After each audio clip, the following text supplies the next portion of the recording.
अस्सलाम वालेकुम पाकिस्तान। कैसे व्यूवर्स, आप लोग ठीक ठाक होंगे उम्मीद करता हूं। और आज हमारे साथ हमेशा की तरह बाबर भाई हैं। और आज का हमारा टॉपिक जो है वो एजुकेशन के हवाले से है, क्योंकि स्कूल खुल चुके हैं और बच्चे जो है स्कूल की तरफ गामज़न हैं और रोज़ाना की बेसिस पर जो है स्कूल जाना शुरू हो गए हैं। छुट्टियों का सिलसिला ख़त्म हो गया है। अच्छा, मैं ये बाबर भाई, अस्सलाम वालेकुम, कैसे हैं आप? वालेकुम अस्सलाम। बाबर भाई, माज़रत, पहले तो मैं आपको जो है मतलब डायरेक्टली जो है इंट्रोड्यूस कराने से पहले जो है मैं अपनी बातें जो है कर रहा होता हूँ। लेकिन ये है कि कुछ चीज़ें जाहिर सी बात है हमारे भी दिल में होती है, दिमाग में भी होती है, तो वो हम करना चाहते हैं। बिल्कुल बिल्कुल। बाबर भाई बताइए कि ये जो एजुकेशन के हवाले से, जो सब्जेक्ट के हवाले से चीज़ें हैं, जो बच्चा एक सब्जेक्ट में, जैसे कि मैथ में वेरी गुड, लेकिन अदर जो होते हैं, अदर जो हमारे हैं उसमें वीक है, कोई बायोलॉजी में स्ट्रॉन्ग है, कोई जो है अपना इंग्लिश में स्ट्रॉन्ग है। तो ये जो बच्चों की वीकनेस है सब्जेक्ट के हवाले से, उसके हवाले से मैं जानना चाहता हूँ, इसका क्या वजह है इसकी? लकी भाई, सबसे पहले तो जहाँ तक पाकिस्तान देख रहा है, I am very thankful to all Pakistan. मैं पूरे पाकिस्तान का जितना भी शुक्रिया अदा करूँ, आई थिंक मेरे साथ कम है। और दूसरी बात यह है, जो बच्चे स्कूल जाते हैं, कॉलेज जाते हैं, उनके लिए देखें ये मैसेज है कि आप जब स्कूल जाते हैं, कॉलेज जाते हैं, एक मिशन बने। वो मिशन क्या हो? वो मिशन ये हो कि भाई हमें पाकिस्तान की तरक्की में किस तरह कैसे हाथ बटाना है। और तीसरी बात ये भी बोलूँगा कि देखिए, सब्जेक्ट सिर्फ ये नहीं कि एक ही सब्जेक्ट के ऊपर आप डिपेंड करें। सब्जेक्ट एवरी किस्म, एवरी टाइप जो सब्जेक्ट होते हैं, चाहे वो केमिस्ट्री हो, चाहे वो बायोलॉजी हो, चाहे वो इंग्लिश हो। आप ये नहीं कि एक बच्चा वो होशियार है, उसमें इंग्लिश में टैलेंटेड है, तो उसको चाहिए और जो सब्जेक्ट है उसके ऊपर भी फोकस करें। जब आप दूसरे सब्जेक्ट के ऊपर फोकस करेंगे तो आई थिंक आपके लिए कोई भी चीज़ मुश्किल नहीं होगी और आप आसानी से कोई भी एग्ज़ाम पास कर सकते हैं। तो फिलहाल जहाँ तक देखा जा रहा है, देखिए, डिपेंड एक सब्जेक्ट के ऊपर ना करें, डिपेंड करें आप सबके ऊपर। भाई मुझे इंग्लिश में अगर मैं ज़हीन हूँ, होशियार हूँ, तो मुझे चाहिए मैं मैथमेटिक्स में भी वैसे बनूँ।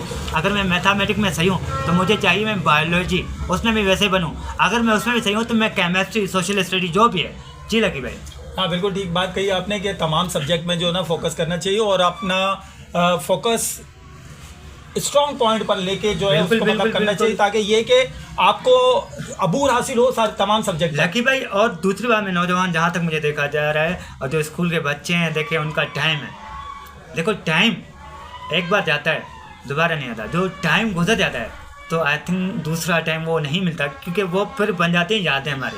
सो बहरहाल ये टाइम है, इसी टाइम कोई चीज़ हासिल करनी है तो हासिल करें। जी लकी। अच्छा, दूसरा मैं ये पूछना चाहूँगा कि जो लैंग्वेज के हवाले से, क्योंकि इंग्लिश पे फोकस किया जाता है ज़्यादातर, और जो है बाकी तो वैसे तो हमारे जो मुल्क में ज़बानें बोली जाती हैं, सिंधी, बलोची, पख्तून और अपना इसके अलावा पंजाबी वगैरह, लेकिन हमें चाहिए कि और भी लैंग्वेज को जो है वो सीखना चाहिए, क्योंकि जाहिर सी बात है कभी इंसान को मौका मिल जाता है, अपॉर्चुनिटी मिल जाती है कि वो मुल्क से बाहर किसी भी मुल्क में जा सकता है। चाइना भी जा सकता है और भी बहुत सारी जगहें हैं, जैसे इटली भी जा सकता है। हर जगह पर अलग अलग ज़बानें बोली जाती हैं, लेकिन फोकस किया जाता है इंग्लिश पर। वो तब इसमें कोई दो राय नहीं कि पूरी दुनिया में बोली जाती है, लेकिन हमें लैंग्वेजेस के हवाले से कुछ बताइए कि लकी भाई देखें, कुछ लड़के होते हैं जो डिपेंड करते हैं इंग्लिश के ऊपर।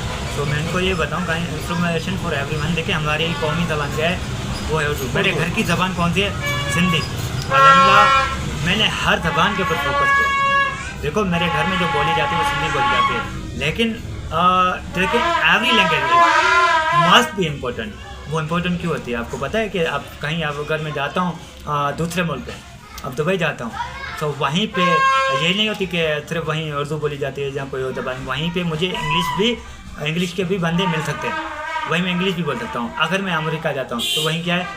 इंग्लिश है। अगर मैं पंजाब जाता हूँ, कहीं जाता हूँ, तो वहीं पे पंजाब पाकिस्तान का जो प्रोविंस है मैंने, तो वहीं पे जाता हूँ तो वहीं क्या बोली जाती है? उर्दू बोली जाती है। अगर मैं केपी में जाता हूँ तो वहाँ पर तो मुझे चाहिए हर ज़बान के ऊपर फोकस करें। और देखिए, जो नौजवान हैं उनको चाहिए कि जो भी आपको ज़बान सीखने को मिलती है तो सीखें, बेशक, इसमें कोई हर्ट नहीं। सो बहरहाल ये ज़बानें will be must be very important. जी लगता दूसरा ये है कि जाहिर से इसके अलावा हमारे और भी इस्लामी मुल्क हैं, जैसे कि अपना सऊदीया है और अपना ईरान है, तुर्की है, तो बहुत सारे हैं। अरबी ज़बान भी जो है वो विल बी मस्ट उनको सीखनी चाहिए, क्योंकि जाहिर सी बात है वो भी और भी ज़बानें हैं, लेकिन बात चले ये तो ज़बानों की हो गई, और आपकी तरफ से जो है लोगों तक मैसेज भी पहुंच गया कि तमाम ज़बानों में कोशिश करनी चाहिए, सीखनी चाहिए। लकी भाई ये सीखें ज़बानें, लेकिन मैं यही बोलूँगा कि देखें तालीम क्या है, तालीम एक रास्ता है। देखो तालीम रास्ता है, तालीम शऊर है, और तालीम एक ऐसा हथियार है, तो अब दुनिया की कोई भी ताकत आपको हरा नहीं सकती है। देखिए मैं कोशिश ये करता हूँ, मैं हमारे अपने जो भतीजा वगैरह मैं उनको बोलता हूँ कि भाई तालीम हासिल करें और तालीम के ऊपर फोकस करें। लेकिन भाई देखिए तालीम must be important to every child, every man. जी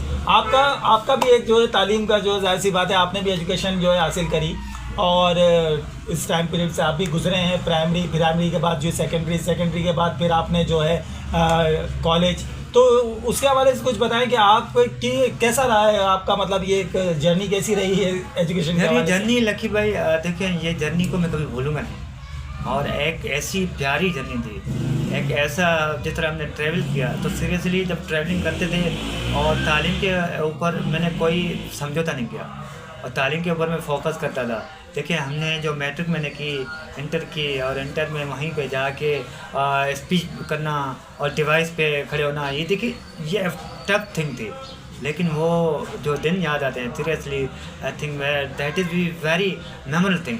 और दूसरी हमने मेहनत की भाई, अल्हम्दुलिल्लाह मैंने मेहनत बड़ी की। उसके बाद ये देखिए मुझे शौक़ था मीडिया में, और मुझे ये था कि भाई मीडिया में मुझे मौका मिले।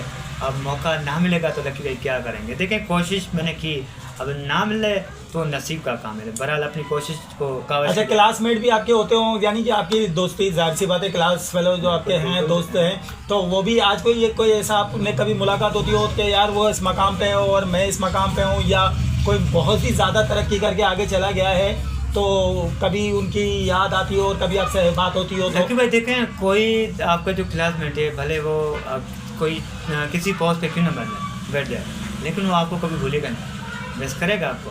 अब जब आप मिलेंगे तो देखिए जब कोई एक अरसे के बाद आप मिलते हैं तो एक मेमोरेबल थिंग होती है। अब एक लड़का था मेरा दोस्त था, अरसे के बाद मिले, तो उसके बाद that thing is very memorable, तो एक यादें होती हैं यार, यादों को हम भूलते नहीं। और दूसरा भाई बाबर भाई, आप अभी की एजुकेशन जो है इस वक्त की, वो बड़ी एडवांस्ड टेक्नोलॉजियाँ भी हैं और बहुत सारा चीज़ें, उसके बावजूद भी अगर बच्चे अगर उसको मतलब अगर उनका फ़ायदा नहीं उठाते, तो फिर उसके हवाले से आप क्या बोलना चाहेंगे? यार बच्चे, मैं यही बोलूँगा कि खुदा का टाइम पास ना करें, अपने अब्बा अम्मा की जो मेहनत है उसको ज़ाया ना करें, और अपने अब्बा अम्मा की मेहनत के ऊपर फोकस करें। जी लकी भाई। चलें, बहरहाल हम बाबर भाई से इजाज़त लेते हैं, और दूसरी बात है कि आपसे भी इजाज़त लेते हैं, और कोशिश करिए, पढ़िए, तालीम विल बी मस्ट, क्योंकि तालीम के बगैर इंसान अधूरा, और इस दौर के अंदर तो बिल्कुल भी कॉम्प्रोमाइज़ नहीं हो सकता।